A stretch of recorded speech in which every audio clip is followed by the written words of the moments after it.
दोस्तों नमस्कार। हमारे YouTube चैनल ज्ञान सागर 9519 पर आपका एक बार फिर स्वागत है। दोस्तों आज का टॉपिक है सबरी कौन थी। आइए दोस्तों इसी को लेकर के हम जानकारी करते हैं कि सबरी कौन थी। दोस्तों सबरी श्री राम की परम भक्त थी, जिन्होंने राम को अपने जूठे बैर खिलाए थे। सबरी का असली नाम सरमड़ा था। वह भील समुदाय के सबरी जाति से संबंध रखती थी। इसी के कारण कालांतर में उनका नाम सबरी पड़ा। उनके पिता भीलों में मुखिया थे। श्रमणा का विवाह एक भील कुमार से तय हुआ था।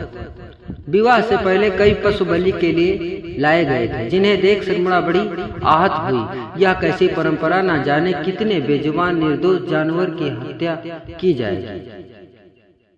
इसी के कारण सबरी विवाह से एक दिन पूर्व पहले भाग गए, दंडक वन में पहुंच गए। दोस्तों दंडक वन में मृतंग ऋषि तपस्या किया करते थे। श्रमणा उनकी सेवा तो करना चाहती थी, पर वह एक भील जात की होने के कारण उसे अवसर न मिलने का आदेश था। फिर भी वह साबर सुबह ऋषियों के उठने से पहले आश्रम से नदी तक का रास्ता साफ कर देती थी। कांटे चुन कर रास्ते में साफ बालू बिछा देती थी। यह सब वे ऐसे करती थी कि किसी को इसका पता न चल पाए। दोस्तों एक दिन ऋषि श्रेष्ठ को सबरी दिख गई और वह उनके सेवा से अति प्रसन्न हो गए और उन्होंने सबरी को अपने आश्रम में शरण दे दी। जब मतंग का अंत समय आया तो उन्होंने सबरी से कहा कि वे अपने आश्रम में ही भगवान राम की प्रतीक्षा करें। वो उनसे मिलने जरूर आएंगे।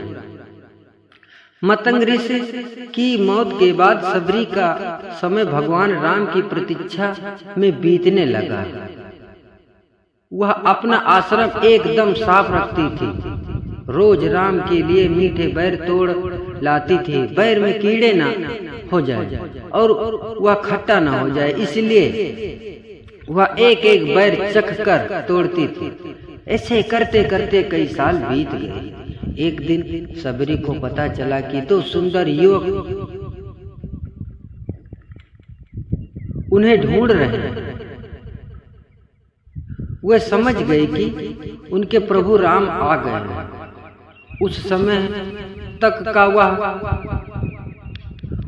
तक वह तो वृद्धा हो गई थी। सबरी एकदम वृद्ध अवस्था में हो गई थी।